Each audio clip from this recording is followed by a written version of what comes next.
Mike with We Fix It. Today we want to talk to you about if you ever come out to your garage and your garage motor has absolutely no power, chances are you've probably tripped the GFI.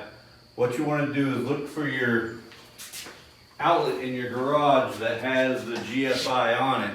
It'll have a reset button and a test button. Hit the reset button, your lights should come on, and then your motor should work properly. If that does not fix the problem, we can come out and look at it, make sure it's not an electrical issue. If it's an electrical issue, you may have to contact an electrician.